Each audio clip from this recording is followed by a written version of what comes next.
60이 되었을 때만 해도 이제 이 나이에 여자로서 삶이랄 게 뭐 있겠나 싶었는데 막상 또 살아보니 안 그렇습니다. 노년기에는 또 노년기 나름의 삶이 있더군요. 주변을 둘러봐도 그렇고 저도 그렇고 또 다 나이에 맞게 사랑하고 그렇게 살아가는데 요즘 같아서는 마음 쓰일 일이 좀 많아야 말이죠. 돌이켜보면 참 기구하다 싶은 인생이었는데 자식들한테도 친구들한테도 못했던 이야기도 한번 풀어보고 여러분들 이야기도 한번 들어보고 싶네요. 저는 어렸을 적에 시골에서 자랐습니다. 지금이야 사람들이 다들 떠나버리고 텅 빈 마을이지만은 그때만 해도 사람이 제법 많이 살았죠. 저는 일찍부터 결혼을 약속한 사람이 있었습니다. 한 지역에 살던 오빠였죠. 18살에 만나 4년을 연애했으니 제법 오래 알고 지냈고 그만큼 각별한 사이였습니다. 인근에 우리 또래 중에 오빠와 제가 만나는 사실 모르는 사람이 없을 정도로 소문난 사이였죠. 그러다가 그 오빠의 아이를 갖게 되었습니다.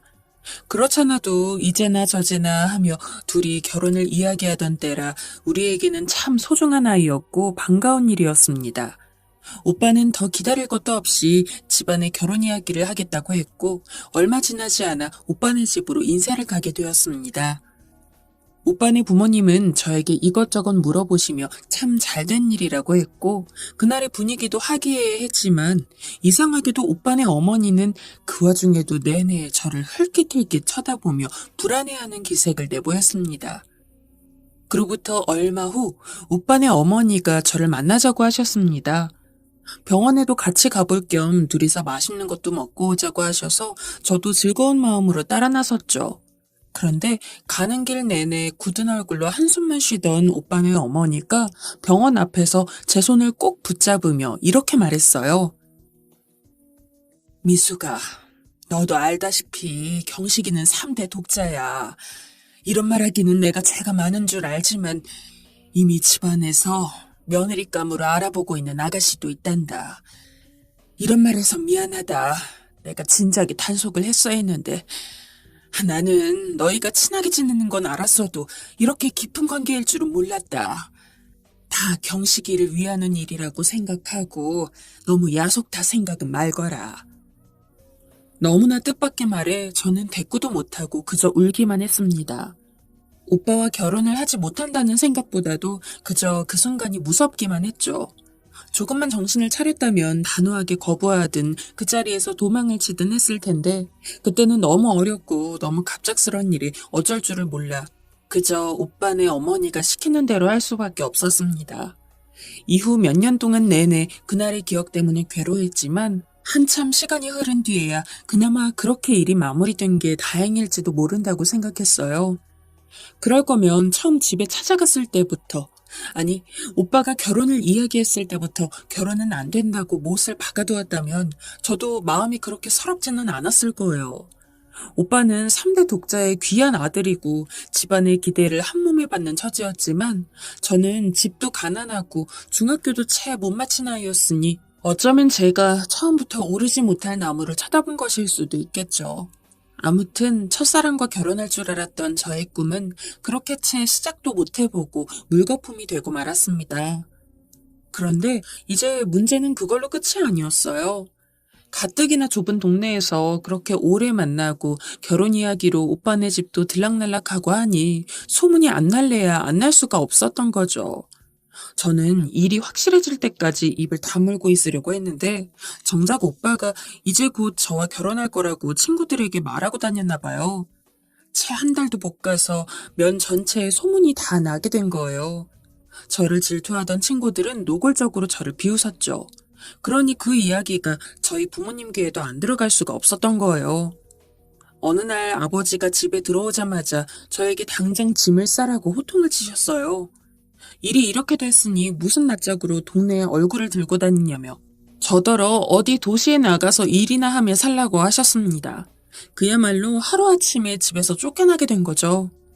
저는 그 길로 집에서 쫓겨나 도시에 있는 외삼촌 집에서 얹혀 살게 되었어요. 외삼촌은 사촌 동생들 공부나 봐주고 하면서 편하게 지내라고 하셨지만 제가 뭘 배운 게 있어야죠. 오히려 제가 동생들에게 배울 판이었는데요, 뭘. 외삼촌은 꽤 집이 잘 살아서 방이 여러 개 있었어요. 난생 처음으로 저 혼자 지내는 방도 생기고 기분은 좋았는데 막상 무슨 일을 시작하려니 할 게 없었습니다. 그때야 저처럼 많이 못 배운 여자들이 일할 때라곤 공장밖에 없었는데 또 죽어도 공장 일은 하기 싫더라고요. 한 번도 그렇게 갑갑한데 처박혀서 뭘 해본 적이 없었으니까요. 그래서 집에서 어머니 따라 밥하던 가락이 있으니 식당 일이나 해보려고 알아보다가 역전에 있는 국밥집에서 일을 시작하게 됐어요. 주인 아주머니는 혼자 사시는 아주머니셨는데 어찌나 부지런하고 억척스러우신지 일 말고도 그분에게는 배울 점이 참 많았어요.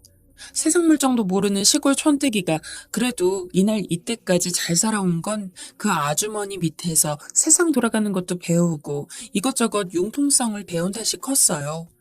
처음 1년간은 외삼촌 댁에서 지내다가 그것도 눈치 보여서 그다음부터는 아주머니 집에서 함께 지내게 되었죠. 저는 고향에 계시는 친어머니보다 아주머니가 더 좋았어요. 겉으로는 무뚝뚝해도 잔정이 많은 분이었거든요. 쉬는 날이면 저를 데리고 인근으로 놀러도 데려가 주시고 옷도 사주시고 그랬어요.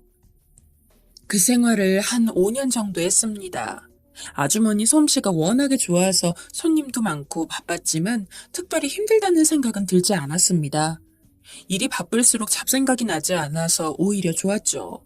그리고 친엄마 같은 아주머니가 함께 있고 늘 칭찬을 해주시니 저도 한 사람 몫을 제대로 하면서 살고 있는 것 같아서 좋았습니다. 그러다가 저도 드디어 인연을 만나게 되었습니다. 남편은 제가 일하는 국밥집의 단골 손님이었어요. 아주머니 말로는 20대 내내 아픈 어머니를 모시면서 열심히 살던 사람이라고 했어요. 그러다가 어머니도 돌아가시고 결혼 때를 놓쳐서 노총각이 되었다고 하는데 그런 사정이 있어도 얼굴에 그늘 한 번 지는 법 없이 늘 사람이 호탕하고 입담도 좋았어요. 저는 처음에는 남편이 별로 마음에 들지 않았어요. 젊은 사람이 말도 아저씨같이 하고 좀 능글맞다고 해야 하나요? 괜히 올 때마다 저를 흘끔흘끔 쳐다보는 것도 싫었고요. 그런데 주인 아주머니는 그 사람 칭찬을 입이 닳도록 하시더라고요. 그래서 저도 좀 시간이 지나니까 사람이 달라 보이기 시작했어요.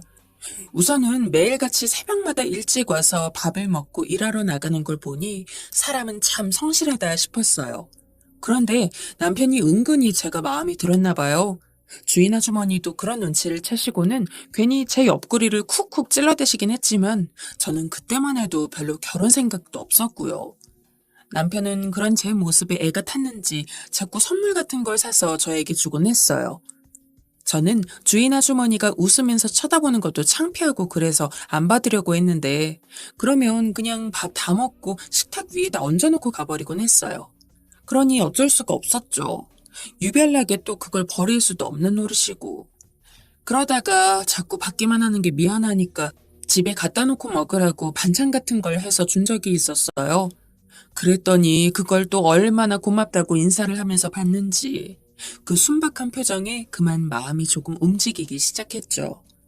주인 아주머니는 식당 손님을 끌어들일 생각은 안 하고 집에서 밥 먹으라고 반찬을 해주면 어쩌냐고 웃으셨지만 내심 아주머니도 저희를 연결해 주려고 애를 쓰셨어요. 그래서 한 번은 쉬는 날 유원지에 같이 가자고 하길래 그냥 못 이기는 척 따라갔어요. 만나보니 식당에서 잠깐씩 보는 거와는 다르게 사람이 속도 깊은 것 같고 점점 이 사람이 궁금해지더라고요. 그러면서 만나는 횟수도 잦아지고 그러다가 결혼하게 되었어요. 원래는 한 10년 정도 식당 일하면서 제 식당 하나 차릴 생각이었는데 믿음직한 사람이 생기고 나니 생각이 금세 바뀌었습니다. 아주머니는 젊은 애 데리고 있으면서 내내 걱정했는데 시집가게 되니 기분이 좋다며 냉장고도 한 대 해주셨어요. 결혼하고 나서도 한동안은 식당 일을 하다가 첫 애를 낳고 나서 그만두게 되었죠. 남편하고 결혼 생활을 한마디로 말하면 제 천생연분 같은 사람이었죠. 연애 때도 그렇지만 사람이 참 다정다감하고 모든 걸 저한테 다 맞춰주는 사람이었습니다. 그러니 저도 남편이 뭔 일을 해도 불만이 없고 시부모님도 안 계셨으니 시집살이 할 것도 없이 신혼생활 내내 그저 둘이 재밌게 지냈죠. 남편을 안 만났더라면 저는 평생 제 신세 원망이나 하면서 그렇게 지냈을지도 모릅니다. 첫애를 낳고 나니 예전 일도 좀 마음이 정리가 되었고요. 아이 넷을 낳아 키우면서 힘든 일도 많았지만 돌이켜 생각하면 기쁨이 더 컸어요. 남편이나 저나 많이 배운 사람이 아니라서 저는 애들 키우면서 자식 교육에 대해서는 큰 기대를 하지 않았어요. 그냥 지들이 공부하겠다고 하면 그만큼 뒷바라지나 해주면 그만이라고 생각했죠. 그런데 남편이 자식 교육 하나는 똑소리 나게 잘했어요. 애 넷을 키우면서 집안 시끄러웠던 적이 한 번도 없다고 하면 말을 다 했죠. 애들도 그런 아빠를 존경하면서 자랐고요. 그런 덕분에 큰애와 큰딸은 공부도 많이 해서 나름 성공해서 잘 살고 있습니다. 다른 두 아이도 공부로는 성공을 못했지만 성실히 잘 살고 있고요. 젊어서 고향에서 겪었던 일 때문에 평생 박복할 줄 알았는데 남편 잘 만난 덕에 남들이 부러워하는 엄마가 되니 그것만큼 좋은 게 없더군요. 그렇게 한평생 자식들 키우고 결혼까지 다 시키고 나서는 남편과 주말마다 전국으로 놀러 다니며 즐겁게 지냈습니다. 다 큰 자식들한테 효도받고 사니 사는 게 이런 거구나 싶은 게 이대로 늘 잘 지냈으면 하는 바람이었죠. 그런데 세상에 영원한 것이 없더군요. 이제 고생할 일도 없고 즐거울 일만 남았는데 남편이 그만 암에 걸리고 말았습니다. 워낙에 의연한 사람이고 요즘 세월도 좋으니 잘 이겨낼 거라고 생각했는데 5년 전에 그만 세상을 뜨고 말았습니다. 남편의 영정사진을 마주하니 어찌나 눈물이 나는지. 우리 알다 떠난 사람이라 어느 정도 마음의 준비는 하고 있었는데 참 자식들 보기 민망할 정도로 눈물이 쏟아졌습니다. 한평생 그렇게 고맙게 해준 사람이라 그런지 떠나보내는 것도 쉽지가 않더군요. 그때까지 죽으면 그만이지 저승이 어딨냐고 생각했는데 남편을 떠나보내고 나니 꼭 죽은 다음에 저 세상이란 게 있어서 다시 한번 만나봤으면 하는 생각이 간절하더군요. 초상을 치르는 내내 서러운 생각만 복받쳐서 빈소에 앉아있지도 않고 집에 와 있다가 바른 날에만 가서 남편을 보냈습니다. 그렇게 남편을 떠나보내고 나니 한동안은 마음을 다잡을 수가 없었습니다. 매일같이 있던 사람이 없어지니까 그 허무함을 견딜 수가 없더군요. 금방이라도 돌아보면 소파에 앉아있을 것 같고 안방문을 열면 있을 것 같고 또 남편이 죽었다는 사실이 무섭기도 하고요. 집에 앉아있어도 감옥 생활을 하는 것 같은 답답함에 도저히 견딜 수가 없었습니다. 그러다가 어느 순간부터 우울증이 오더군요. 자꾸 옛날에 행복했던 순간들만 생각나고 바깥에서 아이들이 떠들고 지나가는 소리만 들어도 눈물이 나고 그랬어요. 그런 생활을 3년 정도 하고 나니까 그걸 보다 못한 딸이 나서서 잔소리를 했습니다. 엄마, 이제 좀 마음 편히 먹고 살 때도 됐잖아. 이러다가 엄마로 몸져놓으면 자식들 마음이 편하겠어? 우울증에는 운동이 좋대. 나가서 강변도 좀 걸어다니고 그래. 아니면 엄마 배워보고 싶은 거 있으면 말해봐. 내가 끊어줄게. 어? 아유, 됐어. 이제 이 나이에 운동은 무슨. 약 먹고 그러면 괜찮아. 아무 일 없다. 엄마 지금 운동하기 싫어하는 그런 것도 다 우울증 때문에 그런 거야. 정상적인 사람이면 엄마 연세에 벌써부터 무기력한 사람이 누가 있어. 아, 안 되겠다. 아무 소리 말고 내가 해주는 대로 해봐. 딸은 헬스장이다 뭐다 하면서 부지런히 알아보고 다니면서 저한테 권했지만 제가 끝끝내 안 한다고 하니 그럼 수영이나 스포츠 댄스 같은 거라도 배우라고 센터에 등록을 해줬어요. 이 나이에 무슨 스포츠 센터냐며 안 한다고 해도 딸은 그것마저는 절대 양보 못한다고 길길이 날뛰는 바람에 할 수 없이 나가게 되었습니다. 그런데 참 사람 인연이란 게 알 수 없는 것인가 봅니다. 그곳에서 정말 뜻밖의 사람과 재회하게 되었으니까요. 센터에 나간 지 이틀째 되는 날이었습니다. 정수기에서 물을 받아 마시고 있는데 저쪽 의자에 앉아 사람들과 이야기를 나누고 있던 남자가 저를 뚫어져라 바라보는 것을 느꼈습니다. 한눈에 봐도 제법 멀끔하게 생긴 노년의 신사였는데 분명 어디선가 한번 봤던 사람이라는 생각이 자꾸만 들었습니다. 하지만 도대체 어디서 본 사람인지 선뜻 떠오르지가 않아서 아는 척을 하기도 곤란해 그냥 돌아섰는데 그 신사가 이내 자리에서 일어나 저에게 다가오더라고요. 그리고는 조심스러운 목소리로 저에게 말을 건넸습니다. 저기 왠지 안면이 있는 분 같은데 혹시 김미숙 씨가 아닙니까? 예, 맞아요. 저도 어디선가 뵌 분 같은데. 아유, 죄송해요. 기억이 잘 나지 않네요. 아이고, 그럼 맞구만 맞아. 이범민숙이 나야 경식이. 아이고 세상에. 이게 도대체 얼마 만에 또 보는 건가 그래? 놀랍게도 그 신사의 정체는 젊은 날 결혼을 약속했던 첫사랑 오빠였습니다. 지난날 고향을 떠나오고 난 뒤로 40년이 넘는 세월 동안 단 한 번도 소식을 듣지 못했는데 우연찮게도 그곳에서 재회를 하게 되었죠. 굳이 수소문을 했더라면 찾을 수도 있었겠지만 그날 그렇게 헤어진 이후로 제 마음의 상처가 너무 커서 일부러 마음에서 지우려고 애썼고 남편을 만난 이후로는 오랫동안 까맣게 잊고 지냈던 사람입니다. 그 사람을 잊고 나서야 비로소 진짜 행복이 뭔지 알게 되었죠. 저는 갑자기 떠오른 옛 생각 때문에 좀 황망한 기분이 들어 그저 낯설어 하고만 있는데 오빠는 마치 어제 헤어진 사람을 만난 것처럼 반가워했습니다. 그제서야 정신이 들어 모습을 찬찬히 뜯어보니 어느새 백발이 되어버리긴 했지만 옛날의 얼굴이 많이 남아있더라고요. 어찌 그리 더디 늙었는지 어느새 쪼그라진 제 모습이 부끄러울 정도였습니다. 그렇게 한참을 서로 안부를 주고받았습니다. 그 사람 말로는 결혼을 해서 자식 둘을 다 키우고는 아내는 몇 년 전에 사별을 했다고 하더군요. 그 후로는 혼자 집에 있기도 적적해서 이곳에 나와 게이트볼을 배우고 운동을 하면서 하루하루 소일거리를 하고 있다고 합니다. 참 희한하게도 마침 저와 똑같은 처지더군요. 만난 것도 반가운데 식사나 같이 하자고 하는 걸 마다할 수가 없어서 함께 점심을 먹으러 나갔어요. 식사를 하면서 이야기를 하다가 하필 대화가 옛날 둘이 연애하던 시절로 흘렀습니다. 그제서야 40년을 넘게 까맣게 잊고 있던 옛 생각이 선명하게 떠오르는데 무슨 일인지 이야기를 하다가 그만 저도 모르게 눈물이 나왔습니다. 그때 일은 모두 잊고 그간 잘 살아왔다고 생각했는데 그래도 젊은 날의 한이 아직 남아있었나 봅니다. 당황하는 경식 씨를 앞에 놓고 주책 없이 그저 펑펑 울어버렸죠. 지금 생각해보면 꼭 지난날의 회한 때문만은 아니었습니다. 속으로는 그저 옛날에 알고 지내던 사람이다, 이렇게 잠깐 만났을 뿐이다 하고 되뇌었지만 이상하게도 그 사람 앞에서는 마음이 무너져 내리는 것 같았습니다. 예전에 오빠의 어머니로부터 그런 일을 겪고 난 후 오빠를 만나서 제대로 위로도 한번 받지 못하고 생이별을 한 채 고향을 떠났던 그 기억이 가슴속에 사무치게 남아있었나 봐요. 그날 오후에는 그 사람과 함께 운동을 했습니다. 너무 오래간만에 만나 저는 좀 어색한 마음이 들었지만 그 사람은 40년 전이나 지금이나 똑같은 태도로 저를 대하더군요. 집에 와서는 좀 고민이 되었어요. 아무리 센터에서 오며 가며 보는 사이라지만 다시 만나기에 좀 서먹한 사이는 아닌가 하는 생각이 들었죠.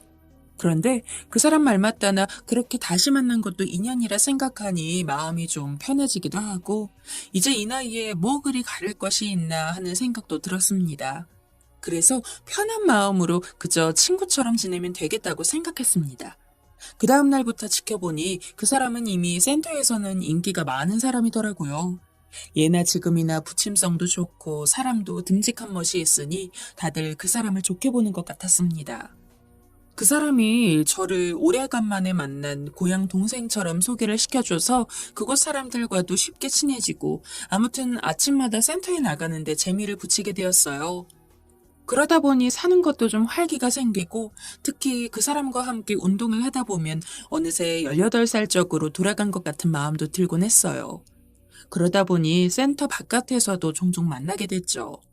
혼자 가만히 생각해봐도 좀 주책스럽긴 했지만 마음이 그런 걸 어쩌겠어요. 다 늙은 나이에 새삼 연애랄 것도 없고 그저 같이 시간이나 보내면 좋겠어요. 그러다가 코로나 사태가 발생해서 센터가 문을 닫게 되었습니다. 때마침 주재원으로 나가 있던 사위도 국내에 들어오는 게 몇 년 늦춰져 버렸죠. 그렇게 되면서 졸지에 혼자 지내게 된 딸이 절더러 함께 살자고 하는 바람에 저도 집을 떠나 딸네 집에 들어가서 살게 되었습니다. 그런데 그렇게 몇 달이 지나니 어느새 슬며시 그 사람이 보고 싶어졌습니다. 저도 모르는 사이에 그 사람이 없으니 마음이 허전해지는 걸 느꼈습니다. 그저 지나가는 마음이려니 생각하고 지내보려고 해도 도저히 마음이 애달파서 안 되겠더군요. 그래서 다시 살던 동네로 돌아갔습니다. 그 사람을 만나고 나니 제 마음이 어떤지를 분명히 알 수 있었습니다. 더 이상 제 스스로를 속일 필요가 없다는 생각이 들더군요. 그래서 자식들에게 만나는 사람이 있다고 솔직하게 말했습니다. 다만 그 사람과의 예전 일에 대해서는 말하지 않았죠. 굳이 그런 이야기를 할 필요가 없으니까요. 제 염려와는 다르게 자식들도 제가 그 사람을 만나는 걸 축하해줬습니다. 특히 항상 저를 염려하던 큰딸은 이제야 마음이 좀 놓인다며 덕담을 했습니다. 자식들에게 허락도 받았겠다. 이제 거리낄 것도 없으니 그 사람 집에도 자주 놀러가고 행복한 시간을 함께 보냈죠. 남자 혼자 살면서 혹시나 소홀할 수도 있는 식사나 빨래 같은 것도 좀 챙겨주고 하니 그 사람도 이제 마누라 없는 티는 안 나겠다며 좋아했습니다. 다만 그 사람이랑 만나면서 한 가지 좀 마음에 안 드는 점이 있긴 했습니다. 밖에서의 모습과는 달리 지나치게 돈을 아끼는 구두쇠더군요. 센터에서는 비싼 옷도 잘 입고 돈도 쓰고 하면서 멀끔하게 다니더니 집에서는 좀 구질구질하다 싶을 정도로 절약을 하고 살았습니다. 사소한 물건 같은 것도 잘 못 버리고 쌓아두고 살았죠. 자기 말로는 젊었을 때부터 자식들 키우고 하다 보니 몸에 밴 습관이라고 했지만 이제 그 나이 돼서 돈이 없는 영감도 아니고 별 쓸모도 없는 비닐봉지나 박스 같은 것도 다 모아두고 사는 걸 보니 영 보기에 거슬리더라고요. 다만 사람이 좋으니 그 나이 되어서 궁상스러운 구석 하나 없는 사람이 어디 있겠나 하고 이해하고 말았습니다. 괜히 지나가는 말이라도 그런 소리 해봐야 뭘 변하겠나 하는 생각도 들었고요. 그런데 참 나이가 들어도 사람 속은 알 수가 없더군요. 남자래야 남편 하나만 보고 살았으니 남자들이 다 그런가 어쩐지는 잘 모르겠지만은 제가 이제 자기 사람이라고 생각했는지 언젠가부터 말이나 행동하는 게 좀 무례하다는 것이 느껴졌죠. 절더러 좀 더 꾸미고 다니래나 어쩌래나. 아무튼 가끔 저는 낮추고 자기는 높이려는 뭐 그런 말들을 하곤 했어요. 처음에는 저도 다 늙어서 무슨 젊은 사람들처럼 삐지고 어쩌고 할 게 뭐 있나 싶어서 좀 기분이 나빠도 참고 넘어가려고 했는데 갈수록 좀 이건 아니다라는 생각이 들었습니다. 나이를 떠나서 부부간이라도 서로 배려와 존중이 있어야 하는 게 아니겠어요? 참 그런 면에서는 먼저 간 남편이 참 잘했죠. 그러더니 어느 순간부터는 저를 만나면 돈을 잘 안 쓰려고 하는 게 눈에 보였습니다.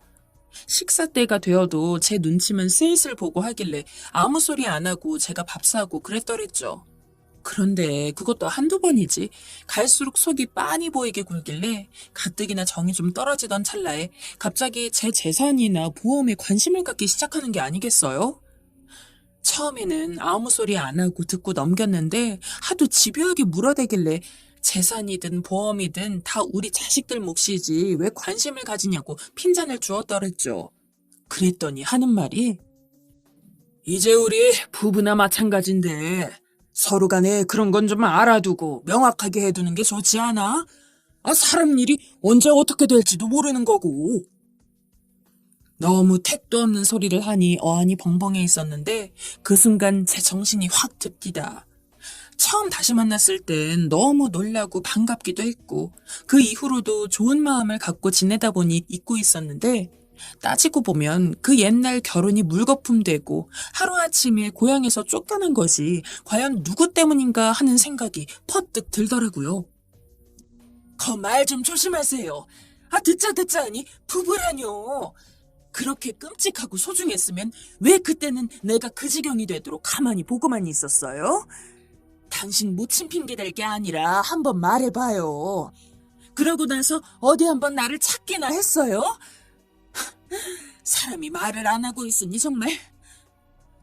잊었다기보다는 그저 사겨버렸던 옛날 일이 떠오르니 몇십 년이 지나도 분한 마음을 주체할 수가 없어서 그 길로 집에 돌아와 다시는 연락을 않고 있습니다.